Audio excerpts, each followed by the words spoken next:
Nou vriende, as jy vanaand die woord saamgebring het, dan kan jy blaai na Handelinge hoofstuk 1 en ons gaan die verhaal daar lees. Handelinge hoofstuk 1. En ek gaan hom juist van die begin af lees, dat jy die draad kan kry. Goed, onthou julle Handelinge se prentjie op die Nuwe Testament seminar. Die boekie se naam is mos Acts, en dit was 'n byl wat lê en dan 'n kerkie wat uit 'n hout uitgekap is. So dit gaan oor die begin en die geboorte en die geskiedenis van die eerste kerk van Here Jesus, waarvan ek en jy 2526 jaar later nog deel is. En dan wie skryf hierdie brief? Die dokter, né? Die dokter Lukas. So hy het Lukas geskryf, nou skryf hy ook hier, hy sê die eerste verhaal, Theophilus, het ek opgestel oor alles wat Jesus begin doen en leer het. Tot op die dag dat hy opgeneem is, nadat hy aan sy die apostels, wat hy uitverkies het, deur die Heilige Gees bevele gegee het, aan wie hy ook na sy lyde om lewend vertoon, deur baie kentekens, terwyl hy gedurende 40 dae aan hulle verskyn het, en oor die dinge van die koninkryk van God gespreek het. En toe hy nog met hulle saam was, het hy hulle bevel gegee om nie van Jerusalem weg te gaan nie, maar om te wag op die belofte van die Vader, wat julle, het hy gesê, van my gehoor het. Want Johannes het wel met water gedoop, maar julle sal met die Heilige Gees gedoop word, nie lang na hierdie dae nie. Die wat by mekaar gekom het, vra hom toe en sê, Here, gaan in hierdie tyd die koninkryk van Israel weer oprig? En hy antwoord hulle, dit kom julle nie toe om die tye of geleenthede te weet wat die Vader deur sy eie mag bepaal het nie, maar julle sal krag ontvang wanneer die Heilige Gees oor julle kom. En julle sal my getuies wees in Jerusalem, sowel as in die hele Judea en Samaria en tot aan die uiterstes van die aarde. En nadat hy het gesê is hy in 'n wolk opgeneem terwyl hulle dit sien, en 'n wolk het hom voor hulle oë weggeneem. En toe hulle nog stip na die hemel kyk, terwyl hy weggaan, staan daar 2 manne in wit klere, wat sê, Galileese manne, waarom staan julle en kyk na die hemel? Hierdie Jesus wat van julle opgeneem is in die hemel, sal net so kom, soos julle hom na die hemel sien wegvaar. Tot daar uit die kosbare woord van die Here, vriende, en ons gaan vir u voor, en ek gaan nou nie weer lees nie, vers 9 tot 11, eenvoudig die verhaal van die hemelvaart, en die boodskap van die engele. So ek wil vanaand met u praat oor hierdie tema, die afskeid en die ontvangs by die hemelvaart. Die afskeid en die ontvangs by die hemelvaart. Nou kry net weer die indeling reg, vriende. 40 dae gelede was dit Paasnaweek, wat ons die kruiswerk herdenk het, waar die Here Jesus vir die mensdom gesterf het, waar hy die kruis gesterf het, en vir jou en vir my oop deur na die hemel bewerk het, en elkeen wat wil, wat hom aanvaar, kom in. Dit is 40 dae terug. 40 dae later is ons vanaand hier, nadat hy homself baie aan almal vertoon het, groot getalle mense, het hy gekom en hy is opgeneem in die hemele. Dit is 40 dae na Paasfees. Die oomblik hy opgegaan is, nou tel ons 10 dae, 10 dae, dan het ons wat? Pinkster. So dit is die verhaal soos ons hom het. So ons is vanaand in die middel by die geleentheid waar hy nou die hemelvaart doen. So kom ons begin, ons praat so 'n bietjie met u oor hulle wat daar staan. Ek wil hê u moet bietjie vir 'n oomblik u indink aan wat hulle ervaar het. Hulle het saam met hom geloop vir 3,5 jaar. Hy was hulle steunpilaar.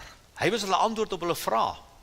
Hy was die een wat hulle kos gegee het. Hy is die een wat dooies opgewek het, siekes gesond gemaak het, verlamdes laat loop. Hy het hulle geleer, he teach them intensely, sê die Engelse, vir 3,5 jaar. Maar tot hier het hulle nog nie mooi verstaan wat gebeur nie. Want as jy nou die verhaal lees, dan vra hulle nou weer vraag, gaan jy daar die koninkryk kom herstel, en Jesus is nog nie daar nie. So hulle staan daar, wil ek sê, met trauma en skok. Nou wat jy mooi onthou, vriende, ons kyk terug, maar onthou, hierdie ouens het 40 dae terug, het hulle die kruis gesien. Petrus het bygestaan, of Petrus het weggegaan, en Johannes het bygestaan, en hulle weet, Jesus is gekruis, hulle weet dit was traumaties. Was vir traumaties om te dink, dat hierdie regverdige man gekruisig het, was traumaties. En toe breek die nuus, hy het opgestaan, na 3 dae. En daai skok saam met dit alles, dink aan die verwarring wat hierdie gewone ouens gehad het. En net toe hy opstaan, is dit weer soos die stof kom lê, hy is terug. Maar hier is weer 'n geval waar hy hulle wegneem daar op die berg, en hulle sien hom wegvaar. Dink wat ervaar hulle. Dink aan die mengsel van verlies, die mengsel van onsekerheid, van verwarring, selfs verlatenheid, menslik gesproke. Nou as Johannes 16 vers 6 lees, 16 vers 6, terug het Jesus wil vertel wat gaan gebeur. En luister wat hy sê, maar omdat ek, hoofletter dit vir julle gesê het droefheid julle harte vervul in hierdie oomblik, hier op die berg waar hy nou opgeneem is, daar kom die droefheid nou sterk na vore, want hy is nou weg. Nou kyk na my tema, afskeid ontvangs. Nou kom ons praat gou-gou 'n bietjie oor die gedagte, vriende. Kom ons vat toe, baie van ons het dogters, toe ons dogter getroud is, toe sy weggegaan uit ons huis uit. Sy het weggegaan. Maar, daar was ontvangs aan die ander kant. Die bruid en die bruidegom het mekaar ontvang. So daar is 'n weg van die families af, albei. Daarom, sê die Bybel, daarom sal die vader of die man sy vader en moeder verlaat. Dis waar van albei.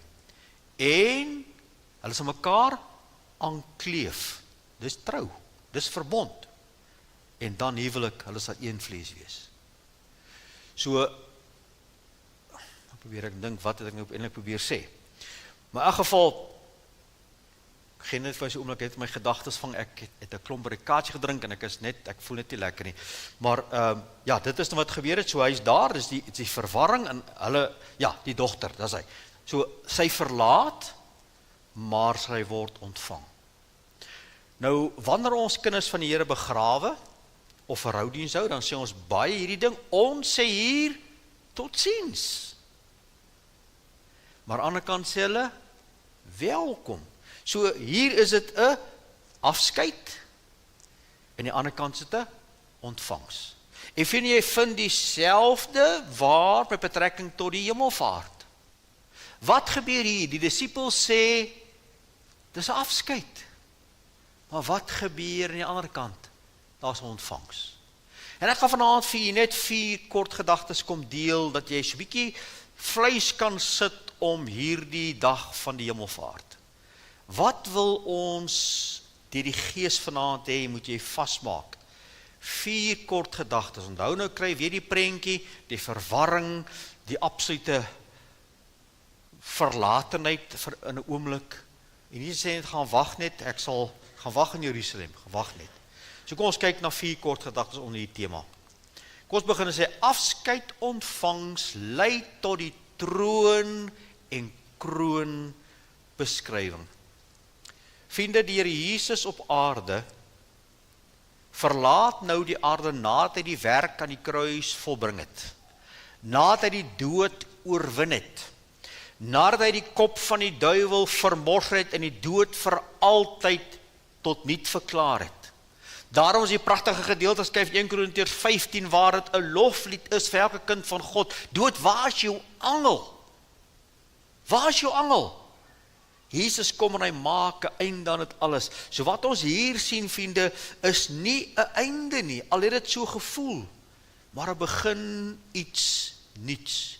Hier is afskeid geneem van Jesus. Daar gaan hy op, daar is hy, weg is hy. Maar is hier die einde nie. Aan die ander kant is daar 'n ontvangs, 'n geweldige ontvangs. Dink gou 'n bietjie terug aan die koninklikes wat ons ken. Ek gaan nou nie die name noem nie, maar ons weet van Brittanje, en ons weet van Skotland, en ons weet van die Deense koninklikes, alhoewel hulle maar net mense is. Maar kyk na hulle kroning, wat 'n geweldige groot storie dit is. En hoe miljoene mense vasgenaal is aan die kassies om te kyk. Nou vriende, al hierdie kronings oor al die eeue gekombineer, is 'n druppel in vergelyking met die oseaan van die kroning wat in die hemel gebeur het. Ek wil die vat en ek wil hê jy moet net eers saam met my kom om net te kyk waar ons is. Het u al ooit geleer van die plek en posisie van Psalm 22, 23 en 24? Kom, vat jy gou na Psalm 22. Psalm 22 lê die herder sy lewe af. Dis 'n messiaanse psalm wat geskryf is. Daarin vind jy woorde wat Jesus aan die kruis geuiter het. So in Psalm 22 lê die herder sy lewe af vir die skape, Johannes 10. En dan in Psalm 23 loop ons nou die pad met die goeie herder. Die Here is my herder, niks sal my ontbreek nie. Hy laat my neerlê in groen weivelde. Daar praat ons van redding, van daai rus in die Here. Maar het jy al gesien wat beteken Psalm 24? Psalm 24 skets vir jou, die herder kom weer. Gaan lees dit. So kyk mooi, Psalm 22, die herder lê sy lewe af vir die skape. Psalm 23, ek en jy wandel nou met hierdie goeie herder. Psalm 24, die herder kom weer. Nou gaan ek vir jou aanhaal uit Psalm 22 uit, en ek wil hê jy moet dit gaan lees by die klem wat ek daarop wil sit. Dat hierdie troonbestuiging was iets geweldig. So kryf jouself die prentjie van hy wat aankom en miljoene der miljoene trompette wat blaas en hemelse skare wat juig. En kom ons lees wat staan op Psalm 24. Hef op julle hoofde o poorte. Ja, verhef ewige deure dat die erekoning kan ingaan. Ek kry skoenhoorvleis. En wie tog is die erekoning? Die Here, sterk en geweldig. Die Here geweldig in die stryd. Hef op julle hoofde o poorte. Ja, hef op ewige deure dat die erekoning kan ingaan. Wie is tog die erekoning? Die Here van die leerskare. Hy is die erekoning. Wat gebeur hier, vriende? Jesus Christus kom in die hemel aan en hy gaan sit op die troon. Hy gaan neem die plek in op die kroon. Dis waar hy is. Ons kant van die storie is 'n afskeidsverhaal. Is 'n hartseer verhaal, is 'n verhaal van ons voel alleen, maar daar is ook 'n hemelse verhaal van waar hy daar aankom, die ontvangs. En vriende, daar sien jy die hemelse storie. Dis ons storie en hier is die hemelse storie. In die aardse het hy verdwyn, maar in die hemel het hy verskyn. Die diensknegt verlosser van Filippense 2 op aarde word gegroet as die koning van alle konings in die hemel by sy hemelvaart. Hy keer nie terug as 'n slagoffer nie, maar as 'n oorwinnaar. En as 'n geweldige oomblik in die hemel, vriende, wanneer hy terugkom. Dit is soos 'n prentjie van 'n koninkryk baie jare gelede, waar hierdie koninkryk nou gaan oorlog voer. Dawid het dit gereeld gedoen, toe hy saam sy manskap uitgaan om oorlog te voer. Hy het soveel oorlog gevoer, dat die Here hom nie toegelaat het om die tempel te bou nie, want hy het te veel bloed in sy hande gehad. En soos die verhaal gelees hier agterkom, die oomblik toe hy nie meer uitgaan om te gaan oorlog maak, wat doen hy toe? Toe bly hy by die huis, en toe kom in die moeilikheid. Jy sien, die ou mense het die ding geleer, ledigheid is die duiwelse oorkussing. So wat gebeur hier, vriende? Die koning gaan nou uit, hy gaan oorlog voer saam met sy manskappe. Wat gebeur in sy troon? Wat gebeur in sy troon? Wat gebeur daar by die hoofkantoor, daar by die paleis? Wat gebeur daar? Die troon is leeg. Hulle kyk na alles, maar die koning sê dan, wanneer kom die koning terug? Na die oorwinning behaal is. En die manskappe gevange geneem is, kom hulle terug, en dan ry hulle met die perde in, en wie ry heel voor? Die koning. En dan kom neem hy sy plek weer in, so hy het nie sy plek verloor nie, hy was weg om oorlog te voer, En nou keer hy terug, en dit is die prentjie wat jy moet sien oor hemelvaart. Jesus Christus het 33 jaar terug, het hy aarde toe gekom as 'n diensknegt, as 'n baba. Hy kom oorlog voer teen die bose wat die mensdom wil vernietig. Hy het op die kruis het hy sy kop vermorsel. Hy kom en hy kom neem die kroon in. Hy sit bo alle owerhede. Hy sit bo alle magte. Vriende, dit wat ek nou vir julle gaan sê, is seker een van die grootste uitsprake wat daar ooit kan wees. Kom ons noem dit vanaand 'n politieke uitspraak. Jy sit met groot lande soos Amerika, jy sit met groot lande soos Rusland, jy sit met die Europese Unie, jy sit met groot sterk lande. En as jy dink aan ons eie land, hoe vandag afgeskaal is, dit is nie meer 'n vakansiedag nie. Hoekom nie? Want ons kan nie dit bely wat hy hier sê nie. Kom ek lees vir jou wat hy vir ons sê met betrekking tot hierdie kroon wat hy bestyg het. Wat hy gewerk het in Christus toe hy met dore opgewek het en hom laat sit het aan die regterhand in die hemel, luister nou mooi, bo alle owerheid en mag. En het alle dinge onder sy voete onderwerp. Vriende, die Here Jesus neem opnuut sy ereplek in die hemel. Hier is 'n afskeid, daar is 'n ontvangs. Die koning kom terug in sy troon. Hy kom neem sy plek en posisie in as die oorwinnaar. Hy is die koning der konings, ons sing dit saam. Hy is die Here der Here. Sy naam is Jesus, Jesus, Jesus. En terwyl hy die troon inneem daar, vriende, terwyl hy terugkom op die troon as die koning van alle konings, wat doen hy? Hy begin met 'n nuwe bediening. Hy het die prys betaal, nou tree hy vir ons in, Romeine 8 vers 34. Hy tree ook nou vir ons in. Hy sit aan die regterhand van God, hy tree ook nou vir ons in. Met ander woorde, ek en jy is op sy gebedslys. Ek en jy lewe in 'n chaotiese wêreld. 'n wêreld met baie uitdagings, 'n wêreld wat baie seer het, 'n onvolmaakte wêreld, waarvan die God kleinletter die duiwel is. Vind die Here Jesus sit bo dit alles en steeds is hy in beheer, al voel dit nie so nie, en al lyk dit nie so nie, want onthou hy het nie gekom om 'n aardse koninkryk te skep nie. Hy het gekom om 'n ewige koninkryk te skep, saam met hom in die hemele vir alle tyd en ewigheid, en dit is daardie plek wat hy inneem, en dis hoekom hy nou daar sit, en hy tree in vir jou en vir my. Wat bid hy? Wat dink jy bid hy? Dat ons staande sal bly, dat ons getroue getuies sal wees, dat ons in oorgawe aan hom sal lewe, dat hy ons kan gebruik, dat hy ons kan bekragtig. Dit is wat hy daarvoor bid, en die vraag is, word sy gebed beantwoord in jou en my lewe? Maar vriende, hy doen iets baie verder. Hy is nou in die hemel. Waar was hy? Hy was op die aarde. Wat het gebeur toe hy op aarde was? Vriende, verlang is die allerheiligste toegemaak met 'n dik, swaar gordyn. Dit het baie manne gevat om daai gordyn op te stel en te hang. Baie manne gevat. En toe op Golgotha sterwe. En hy sê dit is volbring, het daar 'n paar wonderwerke gebeur. Wat was een van die wonderwerke? Daai gordyn, dik gordyn, van bo tot onder deurgeskeur. En hy maak nou die hemel oop, en omdat hy my en jou wat hom bely se verlosser is, daarom sit hy in die hemel. Hy sê vir ons die volgende. Jy kan Hebreërs 4 vers 14 gelees, hy is net 'n hoëpriester wat deur alles gegaan het, die seun van God.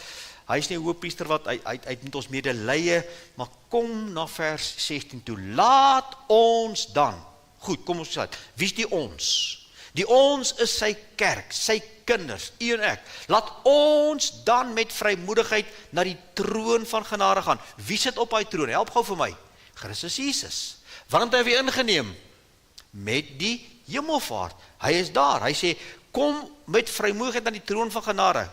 Hoekom? Sodat ons barmhartigheid kan verkry en genade vind om die regte tyd gehelp te kan word. Dis hoekom ons dag vir dag in die allerheiligste kan ingaan. En hy is daar. En dag vir dag kan ons stukkie genade gaan kry vir vandag. Dag vir dag kan ons die lewe vorentoe gaan lewe, want hy sit op die troon en hy gee vir my genade elke dag. Dink vir 'n oomblik aan die geweldige klemverskuiwing. Hy het die dienste van Filippense 2. Hy het die verlosser wat sterwe, neem die troon in die hemel, bo alle owerhede, bo alle kragte. En daarom kan ek en jy aangaan, vriende. Daarom kan ek en jy op die aarde deurdruk, want hy is in beheer. Die veiligste plek vir jou en my om te wees is in die hande van die Here Jesus, in die hande van sy Vader, waar ek in totale oorgawe aan hom lewe. Dag vir dag, en al gebeur dat ding wat ek nie verstaan nie, maak dit nie saak nie, ek leer dit baie vir u, my oog is op die Here Jesus, nie op die omstandighede nie. So die omstandighede verander, hulle kom en gaan, is hoëgety en laaggety en dooigety en springgety, maar my oog is op die Here Jesus. En solank ek en jy in daai oorgawe lewe, weet ek en glo ek dat alles wat my gebeur is in sy plan en hy gaan my daardeur vorm en bou en daarom kan ek en jy in vrede lewe, want ons koning lewe. Hy is op die troon in die hemel en dis wie ek en jy dien. Dis waarheen ons op pad is. En ek en jy verteenwoordig hierdie koning op hierdie aarde. Ons burgerskap, sê Filippense 3 vers 20, is nie van hierdie aarde nie, vriende. Ja, ons het hom in binnelandse sake, maar hy beteken baie, baie min. Want as ons jou groet by die graf, of as ons tot sien sê, is dit verby. Maar daardie koninkryk wat u en ek verteenwoordig is van die hemele. En u en ek is ambassadeurs vir hierdie koning. En ek en jy word geroep in Petrus se briewe om te wandel soos 'n koninklike geslag, om op te tree soos kinders van die Here. En ek en jy word vanaand opnuut geroep om te weet, daar was 'n kroning in die hemel, en die vraag wat ek vanaand vir myself wil vra, en vir jou wil vra is, wie is op die troon van jou hart? Wie is die koning van jou lewe? En as dit nie die Here Jesus is nie, is ek en jy buite sy wil. En moet ek en jy kom ons wapentuig neerlê? Moet ek en jy onsself kom neerlê? Moet ek en jy miskien in onsself begin sterwe om te sê, Here, ek kan niks blywends op hierdie aarde vir u doen nie, daarom kom onderwerp ek my aan u, ek kom sit my neer by u voete, kom maak my vol van u self, ek kom kroon u as my Here. Maar vriende, ek sien 'n tweede ongelooflike belangrike ding. Dit is die afskeid ontvangs, lei nie tot sy kroning nie, maar lei tot hom wat gaan sit. Het jy dit gelees? Hy het gaan sit. Nou, hoekom is dit so belangrik om dit raak te sien? Ons lees so maklik hieroor. Ook vat jy na die skrif en geef jy so 'n paar teksgedeeltes wat hierdie stuk uitlig. Psalm 110 vers 1. Die Here het tot my Here gespreek, sit aan my regterhand totdat ek u vyande maak 'n voetbank vir u voete. Kyk na die posisie, sit aan my regterhand. Markus 16 vers 19. Nadat die Here dan met hulle gespreek het, is hy opgeneem in die hemel en het gaan sit aan die regterhand van God. Hebreërs 10 vers 12. Maar hy, nadat hy een slagoffer vir die sondes gebring het, vir altyd het gaan sit aan die regterhand van God. Kolossense 3 vers 1. Waar Christus is, aan die regterhand van God sit. Hebreërs 1 vers 3. Nadat hy die reiniging van ons sondes bewerk het, het hy gaan sit aan die regterhand van die majesteit in die hoogte.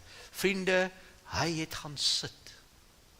Op aarde voor Jesus word geskets deur Hebreërs dat die hoëpriesters van die volk moes gedurig deurstaan.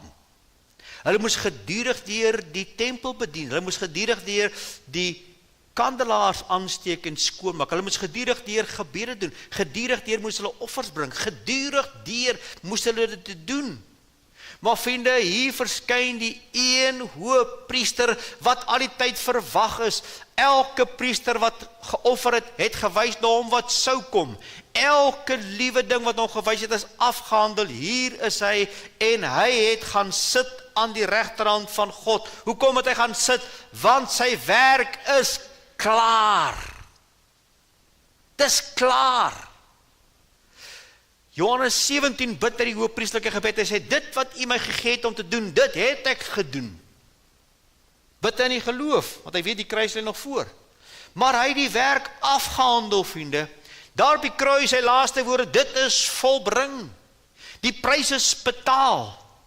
Dis afgehandel, hy het gaan sit. Die wonderlike is, vriende, ek en jy kyk vandag na hom, wat daar in die hoogte sit. En ons kyk na hom as die priester wat een keer gekom het en hy klaar gedoen. Kyk wat sê Hebreërs. Hy sê ook met die bloed van bokke en kalwers. Nou verwys hy na die Ou Testament hoëpriesters, maar met sy eie bloed eenmal ingegaan in die heiligdom en 'n ewige verlossing teweeggebring. Hebreërs 9:26, want dan moes hy dikwels gelei het van die grondregte van die wêreld af, maar nou het hy eenmal in die volëinding van die eeue verskyn om die sonde deur sy offer weg te doen. Vind jy dit 'n wonderlike prentjie om te sien dat hy het nie die troon bestyg as die koning nie, maar hy het gaan sit. Sy werk is afgehandel. Hy kan vir die mens niks meer doen as wat hy gedoen het nie. Die mens soos ek en jy moet nou hierdie boodskap van Jesus op ons lippe hê, in ons hart hê, in ons oë hê, ons moet daarvoor bid, dat mense hierdie koning kan ontmoet as verlosser en saligmaker, want hy klaar die sonde betaal, sy offer is aanvaar, die pad is oopgemaak, elke mens op die aarde moet die boodskap hoor, en elke mens het 'n geleentheid om gered te word. Ons hoef dit nie te verdien nie, ons hoef nie daarvoor te werk nie, hy het alles klaar gedoen, hy het gaan sit, dis afgehandel. Vir die kind van God, ek probeer hom nie weer beïndruk nie. Ek probeer nie om goeie werke te doen om aan sy kant te bly nie, ek is reeds daar. Ek leef vanuit die oorwinning van Jesus. Hebreërs 4 praat oor ek en jy moet in die Sabbatsrus ingaan. Ons rus, want hy het die werk vir ons afgehandel. Ons rus daarin, as ek hom ken, is my werk afgehandel, wat my saligheid aanbetref. Ek wil jy moet dink aan 'n prentjie van 'n pragtige huis, wat geskou word. Nou in Australië doen hulle dit so. Ongelooflike hoë bouregulasies. Heeltemal amper as jy Engels 'n mooi woord, next level. En die ou wat daai huis ontwerp, wat toesien dat hy gebou word, waar die inspeksies laat deurkom, hy kry ouens wat die tuine kom uitlei, hy kry ouens wat die artikulasie kom insit, hulle doen die paving klaar, die klippies klaar, die dag as daar die huis koop, en die heiningkie is klaar om, dan koop hy nie soos ons 'n rou huis nie. Alles is gedoen. So as jy nou al die ouens wat saamwerk, opvat soos 'n piramide, en jy kom bo, daai een persoon, wat heel bo was, wat hierdie projek beplan het, laat uitvoer het, en laat afteken het. Nou, as jy die huis koop, en is nou joune, dan gaan sit hierdie persoon terug, want die werk is afgehandel. Dis hoe die kruis van Jesus werk. Hy het alles gedoen, wat ek en jy nodig het om gered te word. Jy het niks meer nodig as die Here Jesus nie, vriende. Jy het niks meer nodig as net Jesus Christus self nie. Nie doop nie, nie werke nie, nie sakramente nie, nie lidmaatskap nie. Jy het Jesus nodig. Ja, ons skakel by 'n gemeente in. Ja, en ons maak seker wat glo mense. En ons maak seker hulle bedien die woord van God reg. Ek gaan soek 'n geestelike tuiste, maar dit vat my nie hemel toe nie. Hy het die werk afgehandel. Ek rus in hom. Hy sit terug, want sy werk is klaar. Want laas het jy net gaan sit en ek skryf deesdae alles af wat ek vir hom sê. Waar ek een oggend net vasgehak het, net weer by my redding. Dankie Here vir die kruis. Dankie dat U by my kom stil staan. Waarom moet U by my kom stil staan? Daar is soveel miljoene ander goeie mense. Daar is slegter mense, maar hoekom ek? Dankie Here, dankie, dankie, dankie. En jy kan terugsit en sê dit is volbring, dit is afgehandel. Ek wil vir sê, terwyl hy sit op die troon, en sy werk afgehandel is, nooi ons in om te kom. Het jy al iets gelees in Handelinge, wat iets anders vir ons beskryf? Hy beskryf daar 'n man met die naam van Stefanus, wat 'n diaken was, vol van die geloof in die Heilige Gees, en hy het gepreek, en hulle het gehaat wat hy sê, en hulle het hom uiteindelik met klippe doodgegooi. Maar as jy sy verhaal gelees in hier Handelinge 6, 7, 8 rond, dan lees jy 'n interessante ding. Hy is nog besig om te getuig vir die Here Jesus, en die krag van die Heilige Gees trek die skare los met klippe. En hulle stenig hom, en net voor hy sy laaste asem uitblaas, sê hy wat Jesus op die kruis sê, Vader, jy moet nie die goed nie toereken nie. Moet nie toereken nie. En dan sê hy iets baie interessant. En ek het die hemel geopen gesien. Kyk nou, luister nou mooi. En Jesus wat staan aan die regterhand van God. Het jy dit al raak gelees? Hy het gaan staan.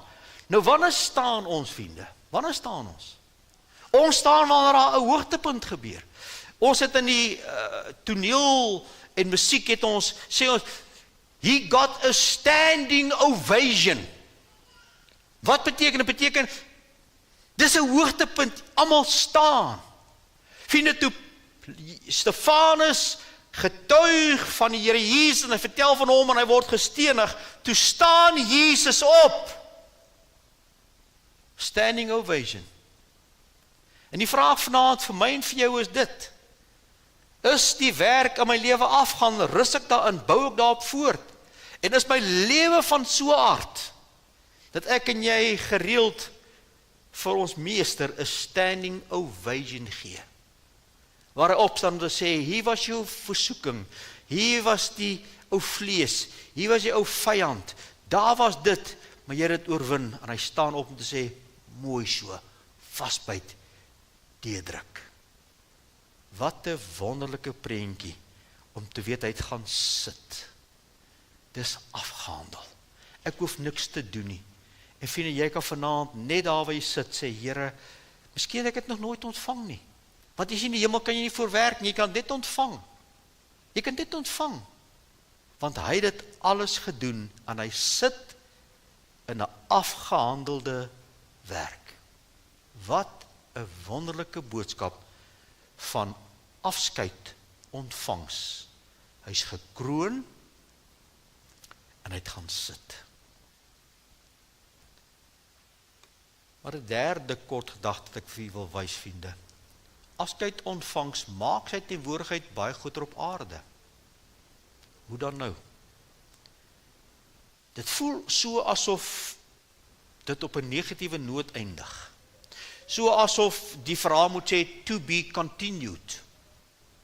Maar vriende, wat hier gebeur is, Jesus is baie spesifiek terug hemel toe, en hy het lang voor hy gegaan het vir sy disippels geleer, ek moet teruggaan, daar's 'n rede dat ek moet teruggaan. So kom ek vat jou so 'n bietjie deur van die belofte wat hy gegee het. In Johannes 16 vers 7 sê, maar ek sê julle die waarheid, dit is vir julle voordelig dat ek weggaan. As ek nie weggaan nie, sal julle die trooster julle nie kom nie, maar as ek weggaan, sal die trooster julle stuur. Wat sê hy vir hulle? Hy sê, dit is vir julle voordelig dat ek weggaan. Nou, hoe kry jy dit nou? Hoe is dit nou moontlik? Here, jy was dan saam met ons op aarde. Hoe is dit moontlik dat dit voordelig sal wees? Kom ek vergee nog 'n gedeelte wat hy vir hulle gegee het, nog 'n belofte. Johannes 14:26, maar die trooster, die Heilige Gees, wat die Vader van in my naam sal stuur, hy sal julle alles leer en sal julle herinner aan alles wat ek julle gesê het. So, Jesus was op aarde, het sy werk gedoen, het afgehandel, het gaan sit, dis afgehandel, maar sy werk moet voortgaan, maar vriende, hy kan nie alleen voortgaan nie, want hy was mens op aarde, volmaakte mens, maar hy was net mens, en daarom het hy gesê, hy gaan iemand in sy plek stuur, maar, Johannes 15:26, maar as die trooster gekom het, dat ek julle van die Vader sal stuur, die Gees van die waarheid, wat van die Vader uitgaan, sal van my getuig. Vriende, ek wil hê jy moet raak sien wat hier staan. Die Heilige Gees moet van Jesus getuig. Waar die klem vanaand geplaas word op die Heilige Gees, dis nie Bybels nie. Die Heilige Gees kom sit nie die klem op homself nie, en soveel beweging sit die klem op die Gees, terwyl hulle die Here Jesus mis, is wat die Gees kan gee, wat die Gees kan doen, en baie van die goed word aangeleer en nagemaak deur die vyand. Die klem van die Gees was nog nooit op homself nie. Dis altyd op Jesus. En dis wat hy sê, dis vir julle voordelig wat ek weggaan. Hoekom? Want ek kan net julle 12 bedien. Ek kan net die skare bedien wat om my sit. Ek kan hier die kant van die meer wees, maar iemand aan die ander kant het my nodig, maar ek kan nie daar wees nie. Ek kan net 1 tot 1 met julle werk. Maar ek geef julle belofte van iets wat sal kom, en dit is toe vervul, vriende. Oor 10 dae van hier af het ons Pinkster Sondag, wat ons 2 dienste gaan hou, die oggend 9 uur en die aand 4 uur, die middag 4 uur. Maar wat gebeur hier? Die Heilige Gees kom nou in die plek van Jesus, net soos hy gesê het. En hy bring die volheid van God nou na die aarde. En kom ons gaan lees hierdie gebeurtenis. Jy lees daarvan in Handelinge hoofstuk 2, vers 17. En in die laaste dae, spreek die Here, sal ek my gees uitstort op alle vlees, en julle seuns en julle dogters sal profeteer. Julle jongelinge sal gesigte sien, die ou mense sal drome droom. Handelinge 2:33, en nadat hy dan aan die regterhand van God verhoog is en uit die Vader die belofte van die Gees ontvang het, het hy dit uitgestort wat julle nou sien en hoor. Wat het daar gebeur, vriende?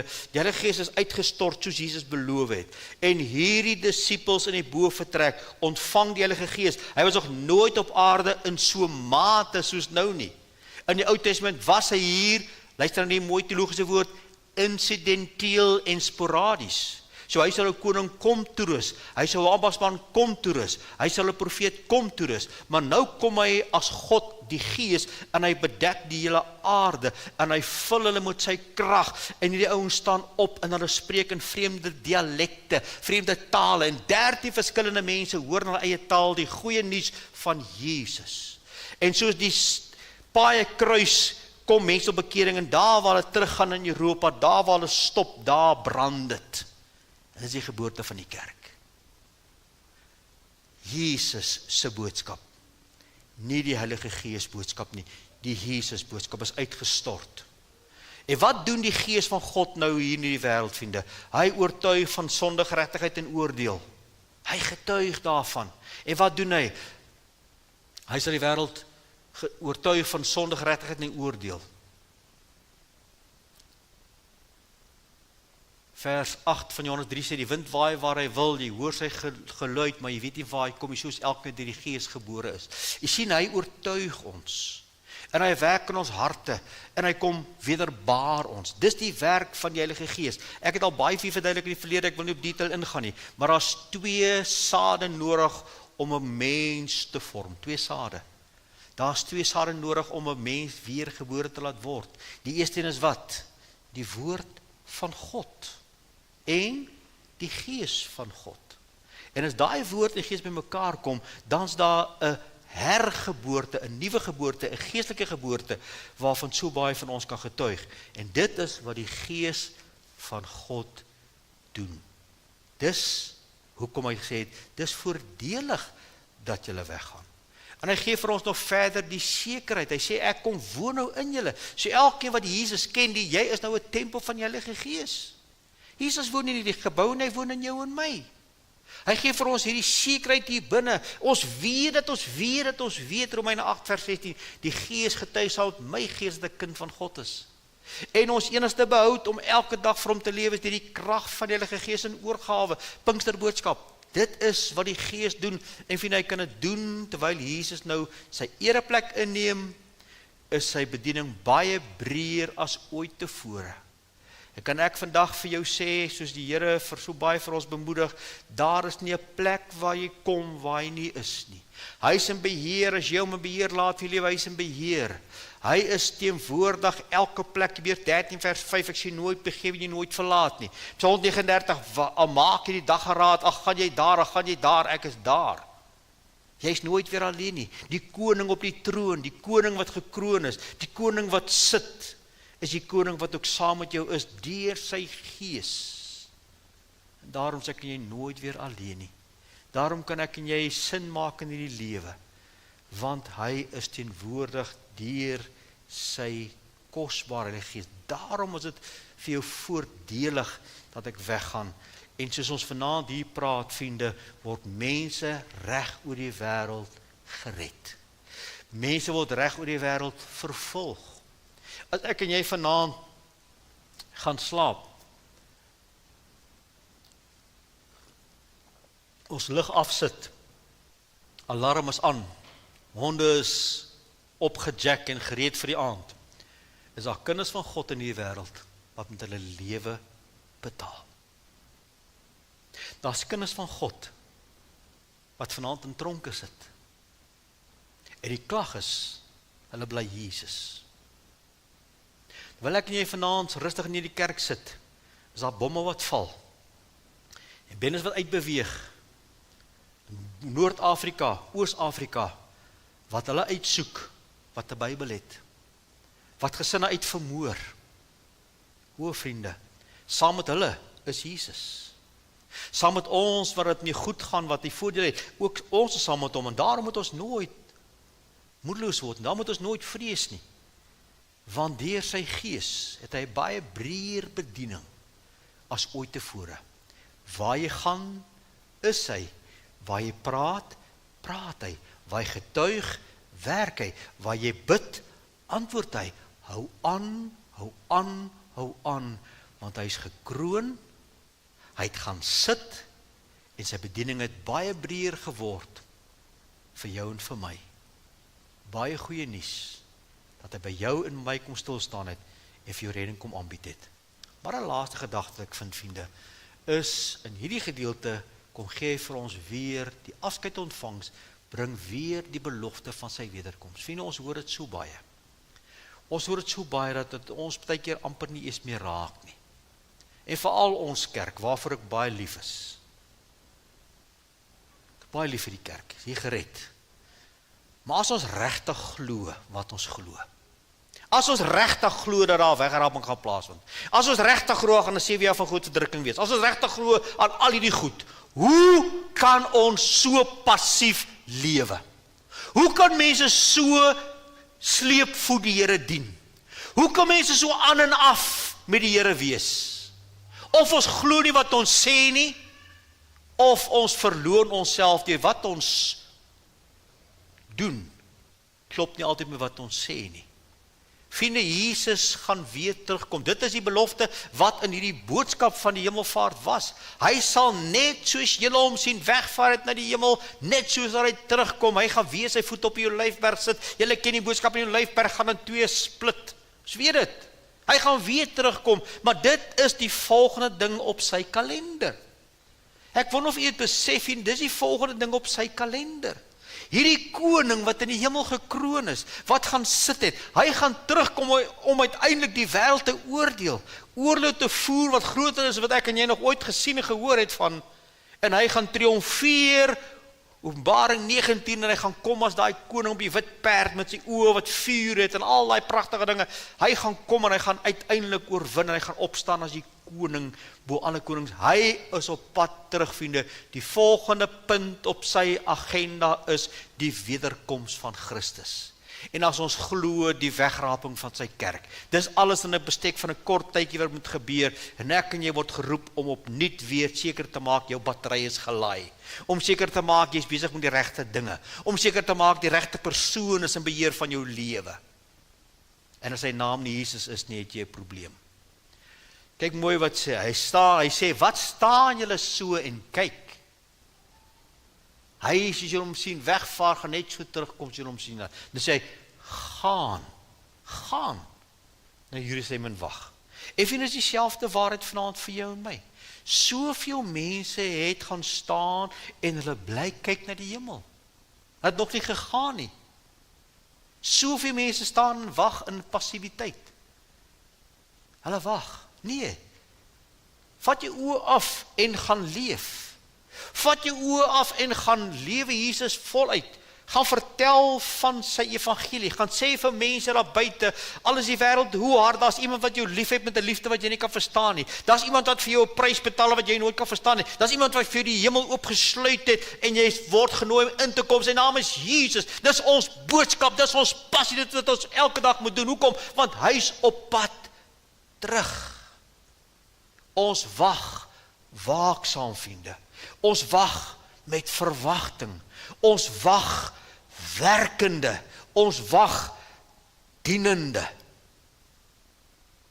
Hy het ons gesê, hy gaan vir ons plek te berei en gaan hy weer kom. Hy het dit gesê. So ons is in daai fase van waar hy gegaan het, afskeid en ontvang het, maar hy moet terugkom. Dis die volgende op sy agenda. My vraag is dit op jou agenda? Is dit op jou en my agenda dat die Here môre kan kom?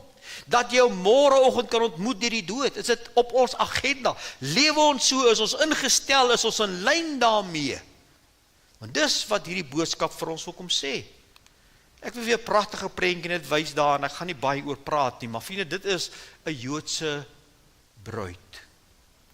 Nou soos ons weet, word daar prys betaal deur die man se ouers aan die bruid se ouers, en dan is hulle verloof.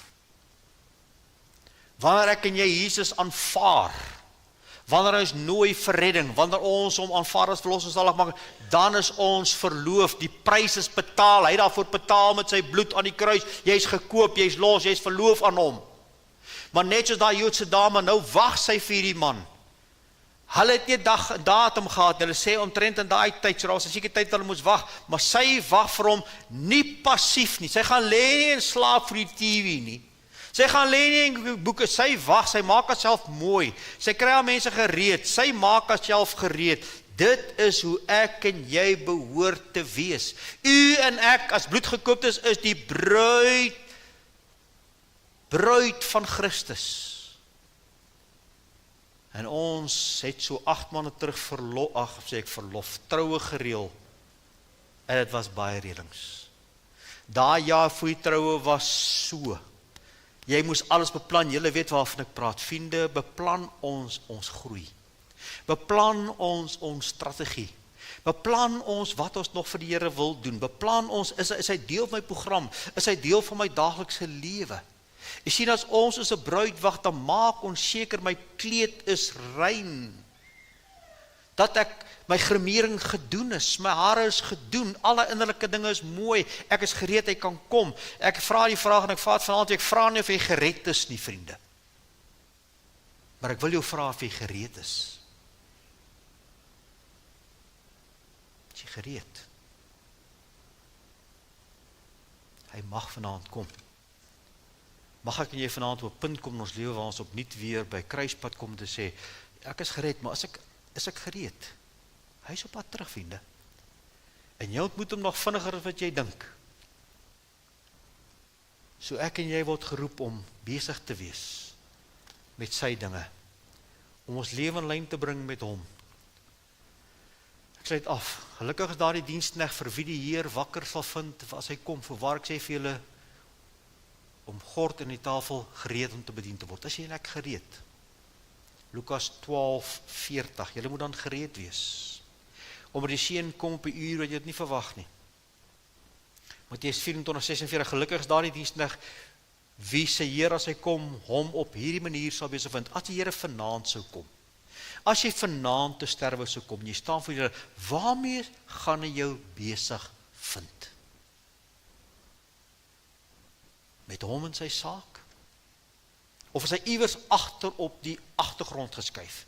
Is hy iewers iets op jou agenda? Nee, vriende, hy moet heel bo aan jou agenda wees. Jy moet die Here jou God lief hê met jou hele hart, jou hele siel, al jou kragte, die tweede gelyk, jou naaste as jouself. Jesus moet op die groot deel van ons lewe wees. Laat ons dan nie slaap soos die ander nie, maar laat ons waak en nugter wees. O vriende, dit is vanaand die boodskap van die hemelvaart.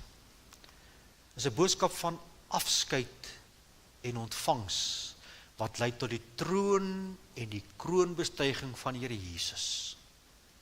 En die vraag wat vanaand oorbly, is hy hier gekroon? En ons kan vanaand ja sê, maar jy weet net so goed soos ek weet, oor 'n week kan ek hom weer ontroon het. En ek doen dit so maklik. So dis 'n dag vir dag wandel, waar ek sê, Here, kom wees die koning van my hart, kom sit op die troon van my lewe, dag vir dag, moenie môre op vandag se genade staat maak nie. Hy gaan jou nie steek laat. Dag vir dag, kroon hom. Maar ons sien in die tweede plek, ons sien ontvangs, afskeid ontvangs, lei tot Jesus wat gaan sit. Dis 'n afgehandelde werk. Is daai werk in jou lewe afgehandel, het jy die sekerheid, as ek sê ja, raak besig. Raak besig. Laat hy sit, maar ek en jy is geroep om te sit nie. Ons sien die koning sit, maar ons sit nie. Ons gaan werk. Afskeid ontvangs maak sy teenwoordigheid soveel groter. Dank die Here vanaand dat hy terug is hemel toe, dat die Heilige Gees gekom het, want ek en jy het vanaand oortuig is dat hy die koning is, dat hy daar is, wat nou my hart dalk werk, is alles die werk van die Gees van God. Waarvoor ek hom eer en waarvoor ek in absolute oorgawe lewe. En laaste plek het ons gesê, afskeid ontvangs bring die belofte weer naby van sy wederkoms. Kom ons af vanaand weer en ons sit net weer die zoom aan ons bring die kamera net so bietjie weer in fokus. Want baie keer gaan die kamera so fokus uit dat hy wat Jesus is nie heel in die middel nie.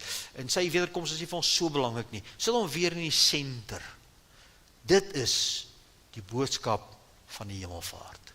Mag die Here die paar eenvoudige gedagtes in die hart kom lewend maak en mag ons opkyk met verwagting, maar vorentoe leef met die krag wat hy vir my gee.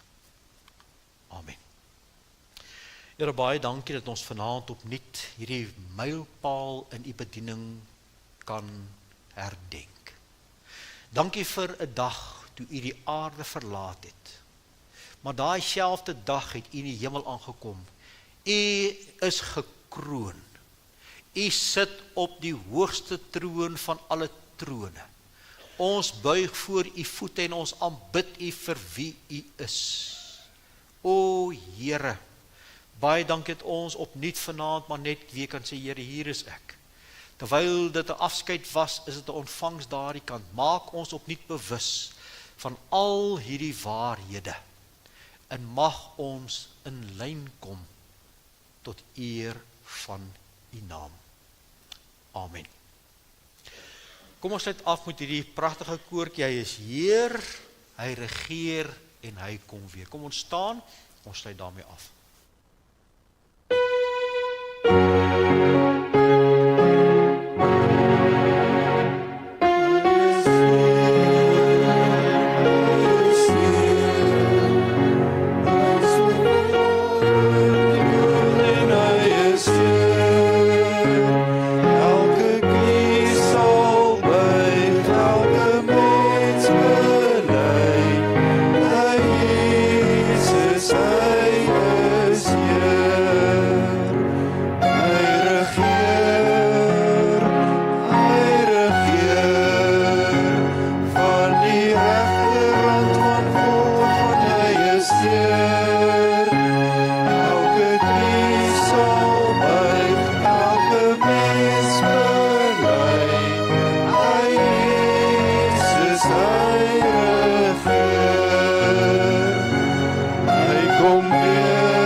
Van die Here en gaan in sy vrede.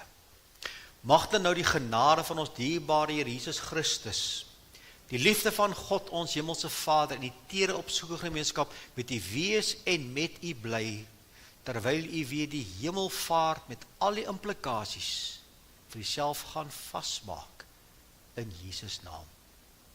Amen.